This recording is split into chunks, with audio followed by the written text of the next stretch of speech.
다 함께 사도신경 신앙 고백드림으로 3월 30일 새벽 예배를 드리겠습니다. 나는 전능하신 아버지 하나님 천지의 창조주를 믿습니다.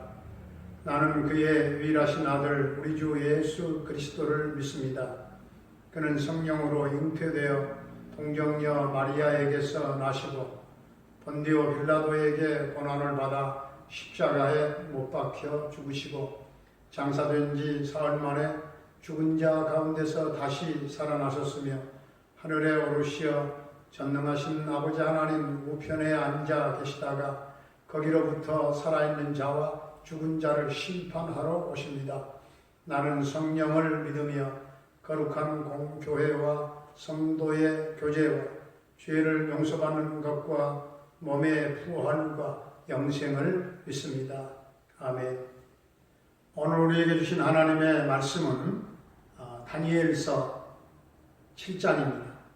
7장 1절로부터 28절까지 함께 합독하겠습니다. 바벨론 벨사살 왕 원년에 다니엘이 그의 침상에서 꿈을 꾸며 머릿속으로 환상을 받고 그 꿈을 기록하며 그 일의 대략을 진술하니라.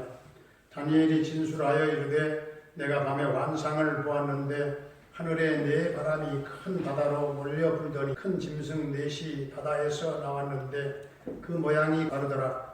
첫째는 사자와 같은데 독수리의 날개가 있더니 내가 보는 중에 그 날개가 뽑혔고 또 땅에서 들려서 사람처럼 두 발로 서게 함을 받았으며 또 사람의 마음을 받았더라. 또 보니 다른 짐승 곧 둘째는 곰과 같은데 그것이 몸 한쪽을 들었고 그 입의 이 사이에는 새 갈빗대가 물렸는데 그것에게 말하는 자들이 있어 이르기를 일어나서 많은 고기를 먹으라 하였더라. 그 후에 내가 또 본즉 다른 짐승 곧 표범과 같은 것이 있는데 그 등에는 새의 날개 넷이 있고 그 짐승에게 또 머리 넷이 있으며 권세를 받았더라. 내가 밤 환상 가운데에 그 다음에 본 넷째 짐승은 무섭고 놀라우며 또 매우 강하며 또 새로 된 큰 이가 있어서 먹고 부서뜨리고 그 나머지를 발로 밟았으며 이 짐승은 전에 모든 짐승과 다르고 또 10뿔이 있더라. 내가 그 뿔을 유심히 보는 중에 다른 작은 뿔이 그 사이에서 나더니 첫 번째 뿔 중에 셋이 그 앞에서 뿌리까지 뽑혔으며 이 작은 뿔에는 사람의 눈 같은 눈들이 있고 또 입이 있어 큰 말을 하였더라. 내가 보니 왕자가 너희고 예적부터 항상 계신 이가 좌정하셨는데 그의 옷은 희기가 눈 같고 그의 머리털은 깨끗한 양의 털 같고 그의 보좌는 불꽃이요 그의 바퀴는 타오르는 불이며 불이 강처럼 흘러 그의 앞에서 나오며 그를 섬기는 자는 천천히요 그 앞에서 모셔 선 자는 만만이며 심판을 베푸는데 책들이 펴 놓였더라. 그때 내가 작은 뿔이 말하는 큰 목소리로 말미암아 주목하여 보는 사이에 짐승이 죽임을 당하고 그의 시체가 상한 바 되어 타오르는 불에 던져졌으며 그 남은 짐승들은 그의 권세를 빼앗겼으나 그 생명은 보존되어 정한 시기가 이르기를 기다리게 되었더라. 내가 또 밤 환상 중에 보니 인자 같은 이가 하늘 구름을 타고 와서 옛적부터 항상 계신 이에게 나아가 그 앞에 인도되며 그에게 권세와 영광과 나라를 주고 모든 백성과 나라들과 다른 언어를 말하는 모든 자들이 그를 섬기게 하였으니 그의 권세는 소멸되지 아니하는 영원한 권세요 그의 나라는 멸망하지 아니할 것이니라. 나 다니엘이 중심에 근심하며 내 머릿속에 환상이 나를 번민하게 하니라. 내가 그 곁에 모셔 선 자들 중 하나에게 나아가서 이 모든 일의 진상을 물으매 그가 내게 말하여 그 일의 해석을 알려주며 이르되 그 네 큰 짐승은 세상에 일어날 내 왕이라. 지극히 높으신 이의 성도들이 나라를 얻으리니 그 누림이 영원하고 영원하리라. 이에 내가 넷째 짐승에 관하여 확실히 알고자 하였으니 곧 그것은 모든 짐승과 달라서 심히 무섭더라. 그 이는 새요 그 발톱은 노시니 먹고 부서뜨리고 나머지는 발로 밟았으며 또 그것의 머리에는 10뿔이 있고 그 외에 또 다른 뿔이 나오며 새 뿔이 그 앞에서 빠졌으며 그 뿔에는 눈도 있고 큰 말을 하는 입도 있고 그 모양이 그의 동류보다 커 보이더라. 내가 본즉 이 뿔이 성도들과 더불어 싸워 그들에게 이겼더니 예적부터 항상 계신 이가 와서 지극히 높으신 이의 성도들을 위하여 원한을 풀어주셨고 때가 이름에 성도들이 나라를 얻었더라. 모신 자가 이처럼 이르되 넷째 짐승은 그 땅의 넷째 나라인데 이는 다른 나라들과는 달라서 온 천하를 삼키고 밟아 부서뜨릴 것이며 그 10뿔은 그 나라에서 일어날 10왕이요 그 후에 또 하나가 일어나리니 그는 먼저 있던 자들과 다르고 또 새 왕을 복종시킬 것이며 그가 장차 지극히 높으신 이를 말로 대적하며 또 지극히 높으신 이의 성도를 괴롭게 할 것이며 그가 또 때와 법을 고치고자 할 것이며 성도들은 그의 손에 붙인 바 되어 한 때와 두 때와 반 때를 지내리라. 그러나 심판이 시작되면 그는 권세를 빼앗기고 완전히 멸망할 것이요 나라와 권세와 온 천하 나라들의 윗세가 지극히 높으신 이의 거룩한 백성에게 붙인 바 되리니 그의 나라는 영원한 나라이라. 모든 권세 있는 자들이 다 그를 섬기며 복종하리라. 그 말이 이에 그친지라. 나 다니엘은 중심에 번민하였으며 내 얼굴빛이 변하였으나 내가 이 일을 마음에 간직하였느니라. 아멘. 할렐루야.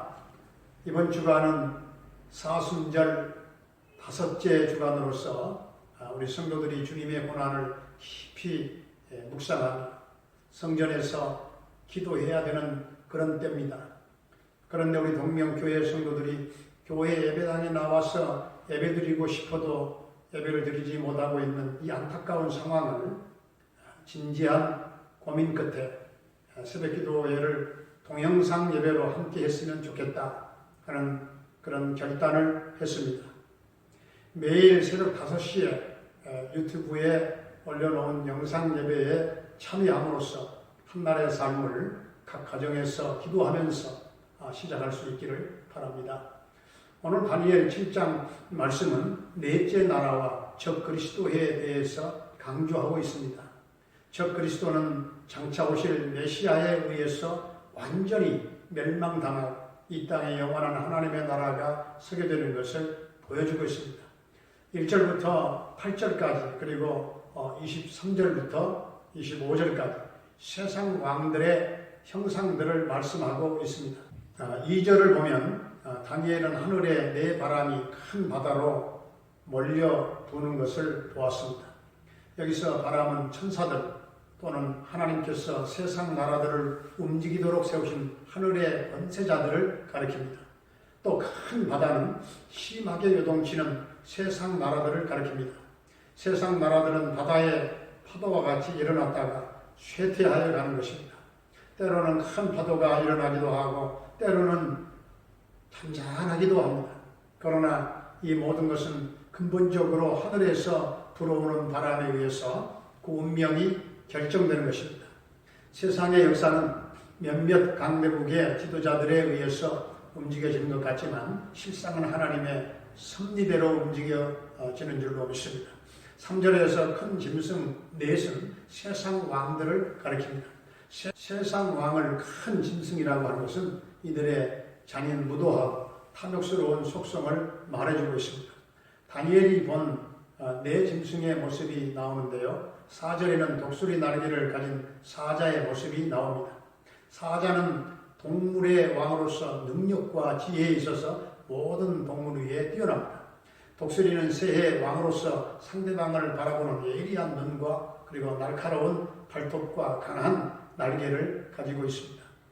독수리의 날개를 가진 사자 곧 바사는 바벨론 왕 느부갓네살을 가리키는데 그의 왕권과 문명은 다른 모든 나라들보다 탁월하였습니다.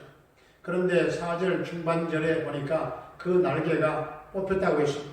그리고 하늘을 나는 사자가 사람처럼 두 발로 서게 함을 받았다고 했는데 이 말씀은 엄청난 강국인 바벨론이 국권을 잃어버린 다음에 그 민족이 보통 사람으로 살게 되었다는 것입니다. 느부갓네살 왕이 하나님의 경고를 무시한 채 모든 영광이 자기로 말미암아 이루어진 것처럼 교만을 떨었습니다. 이때 하나님은 즉시 그를 짐승이 되는 그런 훈련을 받게 하심으로써 한없이 낮춰버렸습니다. 7년 동안의 훈련 끝에 그는 정상적인 인간의 마음을 받게 되었습니다. 5절에서는 탐욕스러운 곰이 나오지요. 이 곰은 메대와 바사 왕국을 의미합니다. 6절에서는 등에 4날개를 가진 표범이 나오는데 표범은 민첩하여 매우 빠른 속도로 광대한 초원을 달리는 동물입니다. 이 짐승은 헬라의 알렉산더 대왕을 가리킵니다. 7절에서는 새로 된 큰 이와 10뿔 달린 짐승이 나옵니다. 다니엘이 지금까지 보던 짐승들과는 비교할 수 없는 아주 무섭고도 아주 놀랍고도 지극히 잔인하고 무서운 그런 짐승이었어요. 이 짐승은 로마를 상징하는데요. 그래서 다니엘은 19절 말씀에 보니까 이 넷째 짐승에 대해서 자세히 알고 싶은 그런 충동이 있었던 것 같습니다. 그래서 그 뿔을 유심히 살펴보았더니 다른 작은 뿔이 10뿔 사이에서 나오는 거예요. 그 10뿔 사이에서 나오더니 그 10뿔 중에 3뿔이 뿌리채 뽑히는 것이 아니겠습니까? 이 작은 뿔에는 사람의 눈이 달려있고 입도 있어서 말도 하면서 그 입으로 지극히 높으신 하나님을 대적했습니다. 참담한 말을 하면서 하나님을 모독하는 말을 함부로 했던 것입니다. 이뿐만 아니라 25절을 말씀해 보니까 그는 성도들을 괴롭혔습니다. 이 작은 뿔은 적 그리스도라고 할 수 있습니다. 이 말씀을 통해서 볼 때에 주님께서 재림하시기 전에 나타날 일들을 상징하고 있습니다. 이 적 그리스도가 나타나서 하나님의 백성인 성도들을 괴롭게 할 것이다 했습니다. 하나님의 대적자이기 때문에 하나님의 백성을 지금 괴롭히는 것입니다. 바로 이때가 성도들에게 큰 환난의 때가 되는 것입니다. 적 그리스도는 참담한 말로 하나님을 대적하며 또 성도들을 단번에 처치하지 아니하고 한때, 두때, 그리고 반때를 지내면서 두고두고 괴롭히는 거예요. 이렇게 하는 목적은 성도들에게 두려움을 심어서 진리를 떠나게 하는 데 있는 것입니다. 여러분 어떻습니까? 오늘 우리가 살고 있는 이 세대가 이런 큰 환난의 때가 아니겠습니까? 코로나 바이러스가 세계에 침투함으로 말미암아 지금 현재 이 세계 코로나 확진자가 70만 명을 향해서 달려가고 있는 그런 때입니다. 전에 없었던 환난의 때입니다.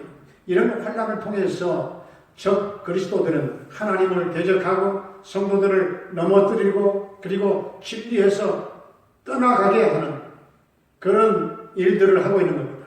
그러나 이런 대적들도 하나님의 공의로운 심판이 임할 때 모두 죽임을 당하게 되며 활활 붙는 불에 던져지게 될 것입니다. 오늘 13절, 14절을 함께 봉독하겠습니다. 내가 또 밤 환상 중에 보니 인자 같은 이가 하늘 구름을 타고 와서 옛적부터 항상 계신 이에게 나아가 그 앞으로 인도되매 그에게 권세와 영광과 나라를 주고 모든 백성과 나라들과 다른 언어를 말하는 모든 자들이 그를 섬기게 하였으니 그의 권세는 소멸되지 아니하는 영원한 권세요 그의 나라는 멸망하지 아니할 것이니라. 아멘. 여기서 인자는 예수님을 말하는 거예요. 예수님은 그 본체가 하나님과 동등하신 분으로서 하늘나라의 권세와 영광을 누리시는 분이십니다. 그러나 하나님의 뜻을 이루시기 위해서 이 모든 권세와 영광을 버리시고 이 땅에 한없이 낮고 비천한 인간의 모습으로 오신 거예요. 이 땅에서도 인생들을 위해 군림하지 아니하시고 오히려 종의 모양이 되셨습니다. 이 말씀은 하나님의 심판의 권세와 통치권을 인자에게 위임하는 엄숙한 순간을 나타내고 있는 것입니다. 이 세상의 권세와 영광은 풀의 꽃과 같이 다 곧 시들고 떨어지고 마는 것입니다. 그러나 인자의 영광과 권세는 십자가와 부활로 이루어진 것으로서 영원한 것입니다. 주님의 십자가 없는 부활은 없는 거예요. 주님의 십자가 보혈의 은혜 안에서 우리 모두가 다 부활의 소망을 가지시기를 바랍니다. 우리 모두가 끝까지 주님의 십자가와 부활을 바라보면서 믿음의 순결을 지키고 믿음으로 살아갈 때에 장차 우리 주 예수 그리스도와 함께 영원토록 왕노릇하게 될 줄로 믿습니다. 우리에게 영원한 승리를 주시는 하나님께 감사와 찬송을 돌려드리는 한날의 복된 삶이 될 수 있기를 주의 이름으로 축원합니다. 기도하겠습니다. 거룩하신 우리 아버지 하나님, 바벨론 강대국도 로마 강대국도 이 땅에서 영원한 권세로 세상을 통치할 수 없으며 이 역사 속에서 사라지고 말았지만 전능하신 하나님은 우리 주님 재림하실 때까지 이 역사를 통치하시는 줄로 믿습니다. 하오나 우리 주님 재림하실 때까지 적그리스도가 성도들을 괴롭히고 핍박하는 환난의 때가 도래한 것을 우리는 잊지 말게 하여 주시옵시고 세상 권세와 흑암의 권세 앞에 종노릇하지 말게 하여 주시옵시고 영원히 소멸되지 아니하시는 영원한 권세요 멸망하지 아니하시는 전능하신 주님께서 왕노릇하는 하나님의 나라가 이루어지게 하여 주시옵시고 이 땅에서 환난 중에서도 끝까지 믿음의 순결을 지키고 믿음으로 예수님과 함께 왕노릇하며 영원한 승리를 주시는 하나님께 감사, 찬송, 영광을 돌리는 성도들이 다 되게 하여 주시옵소서. 아버지 하나님, 코로나 사태로 정신적, 육체적, 물질적, 총체적인 어려움에 빠진 이 나라 이 민족을 건져주시기를 원합니다. 주여 코로나로 이 민족을 묶으려고 하는 재앙과 저주의 모든 쇠사슬을 끊어 주시옵소서. 이런 어려운 때에 한국 교회와 가정 교회들이 거듭나게 하여 주시옵시고 더욱 성숙해질 수 있도록 주님 은총을 베풀어 주시옵소서. 최일선에서 수고하는 또한 모든 방역 당국과 의료진들이 지치지 아니하도록 주님 붙잡아 주시기를 원합니다.